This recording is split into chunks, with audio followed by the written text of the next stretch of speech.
Então, técnico Maurício Barbieri, primeiramente, boa noite. Queria que você fizesse uma análise do que foi essa partida e esse finalzinho de jogo, né, onde o Bragantino estava vencendo até o último minuto praticamente e o juiz acabou sendo chamado pelo VAR e marcando o pênalti a favor do Atlético Mineiro, convertido pelo Johan. Mas sobre a atuação do Bragantino, que fez em oportunidades de bola aérea, e o Galo acabou empatando no finalzinho. Boa noite, Barbieri. Boa noite, Diego. A gente sabia que ia ser um confronto extremamente complicado, né? Eles brigando e disputando a liderança do campeonato. Eu acho que foi um jogo equilibrado, um jogo parelho. Houve momentos em que a gente conseguiu se sobrepor, outros em que a equipe do Atlético se sobrepôs, mas no geral acho que foi um jogo bastante equilibrado, como até reflete o placar. Sobre o último lance que você falou, o Bragantino ganhou até o último minuto, essa aqui é a verdade, porque não tem justificativa para ele dar o tempo de acréscimo que ele deu. O Bragantino não fez cera, os dois jogadores, caiu um jogador de cada time, então não tem critério para ele dar um minuto a mais. Depois, na minha avaliação, ele acertou a decisão de campo e errou vendo o VAR, o que é algo difícil e raro de acontecer, mas infelizmente para nós hoje aconteceu, porque pelas imagens que eu vi, o Arana já está dobrando o joelho muito antes de qualquer contato do Ramires e a sensação que eu tive é que não houve qualquer contato do Ramires, que o Ramires recolhe a perna. É uma pena, porque a gente poderia sair com os 3 pontos que são importantes para a gente, mas o desempenho, a luta e a entrega da equipe me deixam satisfeitos. A gente conseguiu competir com uma das grandes equipes do Brasil nesse momento.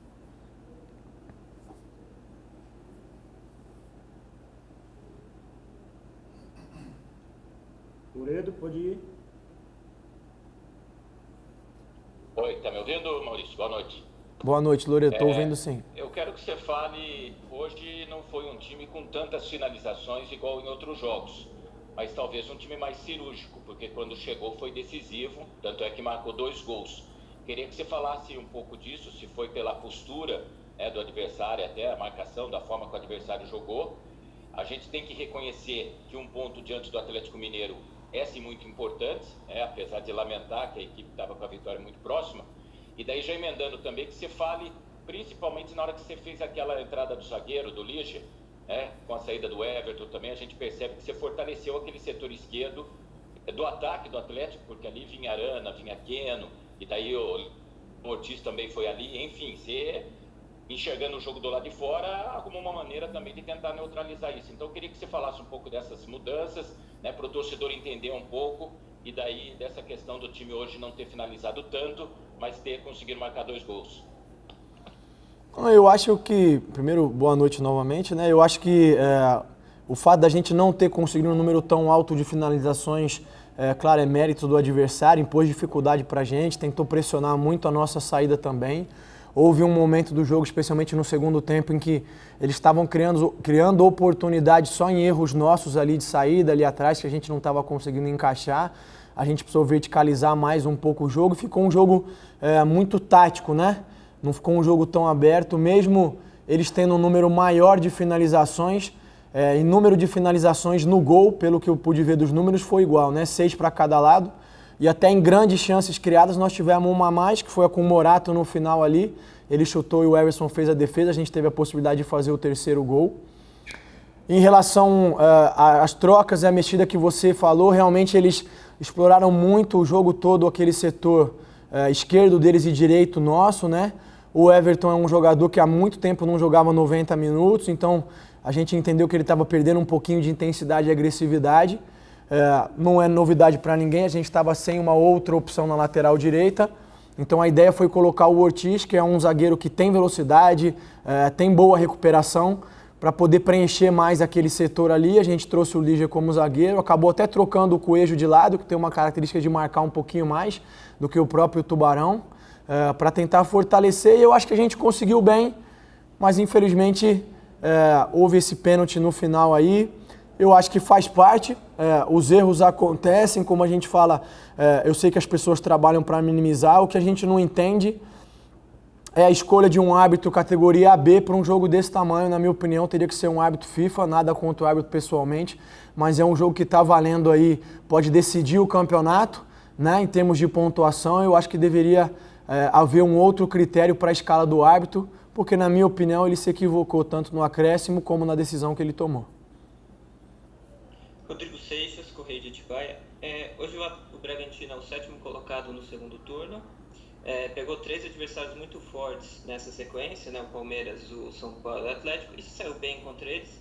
Eu queria que você me disse o momento da sua equipe e se dá para dizer que hoje o time é mais maduro e tem mais opções até ofensivas. Hoje marcou 2 gols de cabeça, o time até hoje tinha só 3, agora sim, são 5 gols. O time vai aos poucos amadurecendo e ganhando alternativas dentro dos jogos? Eu acho que sim, eu acho que isso é consequência do tempo de trabalho, do desenvolvimento das coisas que a gente vem fazendo. A maturidade, ela vem não só com o tempo, mas principalmente, especialmente com as experiências, né? Então a gente sabe que apesar de ter jogadores com mais experiência, a gente, em relação a ter jogadores com uma grande vivência de Série A, a gente não tinha no início do campeonato, e à medida que os jogadores vão vivenciando esses jogos de Série A que têm características diferentes contra adversários de nível muito alto, como foram esses 2 últimos jogos aí, a gente tem crescido, tem amadurecido e é cada vez mais uma equipe mais consistente e mais sólida. Em relação aos gols, são sempre jogadas trabalhadas. Vocês podem lembrar, contra o Palmeiras no primeiro tempo a gente fez uma jogada semelhante, mas pelo lado contrário, em que o Hiller não conseguiu finalizar bem, ela veio no pé do Hiller. Nesse jogo em especial ela veio na cabeça e ele foi muito feliz na conclusão. E o Ed sempre foi um jogador forte de primeira trave, a gente treinou bastante também, fico feliz que ele tenha acertado e conseguido fazer o gol. Maurício, boa noite, é o Danilo do GE. Falando sobre essa sequência dura aí que vocês tiveram, né, essa trinca de jogos contra o Palmeiras, São Paulo e Atlético Mineiro, 3 adversários que estão lá em cima na tabela. Qual que é a avaliação que você faz, né, dessa sequência dura aí? Ao meu ver, o balanço é positivo. Eu queria que você também falasse, né, se depois dessa sequência o time vai fortalecido aí para a reta final do Brasileiro. Boa noite, Danilo. Eu acho que sim, eu acho que mais do que os resultados, o desempenho avalia e avaliza, né, que a gente entre otimista e com a perspectiva de fazer grandes jogos, né? Eu acho que foi uma sequência realmente pesada e difícil. Em relação à pontuação, a gente até entende que deveria ter feito mais pontos, mas o rendimento foi extremamente satisfatório. Agora a gente sabe que não é porque a gente teve uma sequência difícil que a gente vai ter vida mais cômoda daqui para frente. O próximo confronto aí a gente tem o Ceará, que acabou de ganhar do Flamengo em pleno Maracanã, então a gente sabe que vai ser um jogo extremamente difícil também. Um adversário que a gente entende que está brigando pela gente no mesmo espaço da tabela, não tem chance de título, mas está brigando por esse espaço de meio de tabela, então não deixa de ser um confronto direto e importante para nós. Desculpa, repetindo a pergunta aí para o Maurício Barbieri, o empate conquistado no jogo de hoje é um ponto a ser comemorado pelo Bragantino, ou o Bragantino deixou de ganhar 2 pontos diante das circunstâncias do jogo? Olha, é uma questão de perspectiva, eu acho que é possível ver das duas maneiras. Eu acho, volto a dizer, pela forma como ocorreu a decisão do último gol do Atlético, eu acho que nós éramos merecedores de uma vitória. Eu acho que houve erro na decisão, então por isso eu acho que nós mereceríamos a vitória. Saímos todos frustrados por ter 2 pontos a menos do que a gente entende que merecia pelo que fez dentro de campo. Maurício, boa noite. Desculpa o pessoal aí, acabou caindo a minha conexão. Maurício, hoje conquistou 1 ponto, foram mais 3 contra o São Paulo, 4 pontos. Fazendo as contas, a primeira meta, que é sair e se afastar da zona do rebaixamento, ela está sendo cumprida? E com quantos pontos você acha que o Bragantino fica tranquilo aí para permanecer na Série A?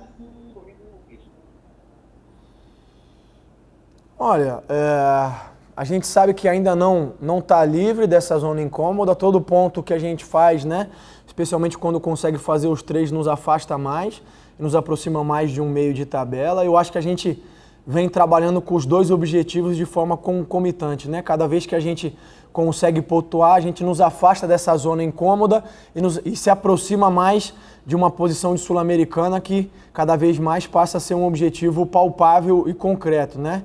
É claro que não tem nada definido, como eu disse, ainda tem 9 jogos e jogos difíceis. Os últimos resultados do campeonato têm demonstrado isso. A princípio, a gente trabalha com essa pontuação, vamos dizer assim, de senso comum de 45 pontos para escapar definitivamente dessa zona incômoda, mas não é nossa preocupação estar constantemente olhando para esse número ou para a zona. A gente está sempre trabalhando jogo a jogo, pensando no próximo adversário, e é o que a gente vai fazer em função do Ceará a partir de amanhã já. Maurício, é Silvio Loureiro, do Bragança Jornal. Boa noite. Prazer ouvir mais uma vez. Maurício, eu estou preocupado com relação à questão do VAR, porque, para mim, o VAR veio para corrigir os erros que a arbitragem cometia dentro do campo. E eu vi erro no VAR no jogo do Bragantino com o Palmeiras. Houve um lance duvidoso no jogo com o São Paulo no final do jogo e acabou sendo validado o segundo gol do São Paulo. E hoje um fato me chamou muito a atenção.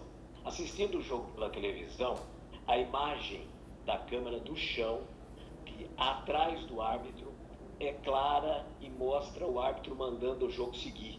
Inclusive o Eric não toca no jogador do Atlético Mineiro. Aí o árbitro vem pro VAR, chamaram, ele vem pro VAR. O que me chama a atenção, o Edmar chegou junto, ele pede pro Edmar se afastar. A imagem que a televisão mostrou, hoje a televisão mostra a imagem do VAR que o árbitro viu. E mostra uma imagem apenas de uma câmera distante, atrás da arquibancada, longe. E mostra nessa imagem um possível toque do Ramírez na panturrilha do jogador do Atlético. E o árbitro toma uma decisão muito rápida. Não foi mostrada para ele a outra imagem, que é a imagem de baixo, que não mostra o jogador do Bragantino tocando nele. Essas interferências, essa mudança, isso aí não chega a preocupar também vocês? E de repente, nós vimos em outros jogos aí que demora tanto para se tomar uma decisão, e o árbitro hoje tomou uma decisão muito rápida, marcando o pênalti para o Atlético. Boa noite, Silvio. Eu concordo plenamente com o que você falou. Eu acho que isso vai na linha do que eu falei. Um jogo dessa envergadura, com tamanha importância, teria que ter um árbitro mais qualificado. Não estou desmerecendo a conduta profissional do árbitro de maneira nenhuma. Agora, é um árbitro ainda AB. Talvez essa falta de experiência dele, e eu confesso que nem sei qual é a categoria do árbitro que estava no VAR, nem sei qual é a experiência dele, mas acredito que por termos um árbitro de categoria AB em campo, nós deveríamos ter um ainda mais experiente no VAR. Talvez na ansiedade deles quererem tomar uma decisão, eles acabaram se equivocando, né? E aí essa soma de erros gera esse produto final que você falou aí, eu concordo. Então, volto a dizer ainda, não entendi nem o critério do 1 minuto. O Bragantino não fez cera, você não viu o Cleiton caindo toda hora em campo, você não viu nenhum jogador do Bragantino caindo toda hora. A gente nem pediu isso, nós nem fizemos isso. Houve um lance em que 2 jogadores caíram. Por que vai dar 1 minuto de acréscimo se isso beneficia só uma equipe, entendeu? Não, e foram 2 jogadores que caíram, eu não entendi esse critério, né? Então nesse sentido me incomoda. E aí volto a lembrar que o gol do Atlético Paranaense que nós sofremos foi decidido por uma questão do VAR. No gol do Palmeiras houve uma falha do VAR. No jogo contra o São Paulo que você citou, houve um gol anulado, que na câmera que eu tenho, o impedimento era claro e na imagem que eles mostraram era duvidoso. Eu estou falando de um segundo gol do São Paulo durante o período de jogo, depois um gol de VAR no final do jogo e agora de novo um gol com o VAR. E aí o que nos incomoda é que parece que a gente está sofrendo quase que gols sempre com essa perspectiva do VAR. Eu avalio a vinda do VAR como extremamente positiva, porque eu acho que os erros claros, eles efetivamente prejudicam o espetáculo, eles prejudicam o jogo, e eles alteram a dinâmica do campeonato. Talvez por a gente ainda estar no estágio inicial de desenvolvimento, muitos ajustes precisem ser feitos. Então, assim, quero deixar claro, eu não sou contra o VAR, mas eu acho que a gente precisa tomar medidas urgentes para entender melhor quais são os critérios e habilitar as pessoas para a gente fazer um uso melhor, porque a gente tem visto muitas decisões aí, no mínimo polêmicas, que têm sido tomadas. Maurício, boa noite. É Társio Costa, da 102 FM. Você tem dito que tem pensado jogo a jogo, né, e já relembrou a vitória do próximo adversário do Bragantino, o Ceará, sobre o Flamengo por 2-0. No primeiro turno, o Braga venceu o Ceará por 4-2 em Bragança Paulista. Dá para tomar como parâmetro aquela partida ou as equipes mudaram muito na sua opinião? Não, acho que mudaram. A gente não toma como parâmetro o jogo pela distância, né? Eu acho que a gente fez um grande jogo em casa, conseguiu se impor naquele momento, é o que a gente vai procurar fazer, mesmo jogando fora de casa. Mas é isso, é um jogo fora de casa, o Ceará está num outro momento da competição, assim como o Bragantino também. A gente já falou bastante nas perguntas anteriores, a gente está num outro momento de maturidade, de desenvolvimento, ainda está num momento complicado por uma série de desfalques, vocês estão acompanhando aí. Espero que a gente não tenha mais nenhum para o próximo jogo, mas vamos fazer sempre a avaliação para colocar o que a gente tem de melhor dentro de campo e tentar buscar a vitória lá fora. Maurício Loreto, você me ouve? Ouço bem. Então vamos lá, você falou da arbitragem, só para passar, ó, os expressivos Pablo Ramon Gonçalves Pinheiro do Rio Grande do Norte, era o árbitro de vídeo, tá? E os assistentes do árbitro de vídeo, um do Ceará, um do Rio Grande do Norte, enfim. Hoje eles colocaram, independente de ser de Nordeste ou não, né? Porque a discussão não é essa. É a capacidade, como você falou. Mas eu sei que a coletiva, o Thiago Escuro acompanha, e nós temos no clube o Marquinhos Chedi, que é muito bom de bastidores, CBF, porque o Red Bull Bragantino precisa mostrar nessa hora que tem que reclamar sim. Não dá para baixar nesse momento, ficar quietinho e ver os clubes, a arbitragem vir fazer o que quer. Com relação ao campeonato, você consegue analisar, vendo os times da ponta de cima, a briga pelo título com as derrotas de Flamengo, São Paulo, que o negócio deu uma embolada, mas da parte de baixo, com uma possível recuperação do Vasco, consegue dar um cenário, você consegue ver hoje se tem muitas equipes ainda nessa briga pelas 4 vagas do rebaixamento, ou já está meio que mostrando a cara do que vai acontecer, Barbieri? Você quer me colocar numa saia justa aí, né, Loredo? Difícil responder, né? Eu acho que tem 2 equipes que estão um pouco mais distantes, que são os 2 últimos colocados, que estão numa situação agora praticamente limite, né? Tendo que, se a gente pensar em 45 pontos, tendo que ganhar quase que todos os seus jogos. Mas a gente sabe que no futebol tudo é possível, né? Eu acho que tem outras equipes que vêm em bom momento na competição, aí eu posso dizer o Goiás por uma campanha de recuperação que vem fazendo, o próprio Vasco agora. Eu acho que a coisa está ainda indefinida, né? E como eu disse, apesar da gente ter enfrentado agora 2 jogos de times na parte de cima da tabela, eu não acho que a gente vai ter mais facilidade quando enfrentar equipes da parte de baixo da tabela.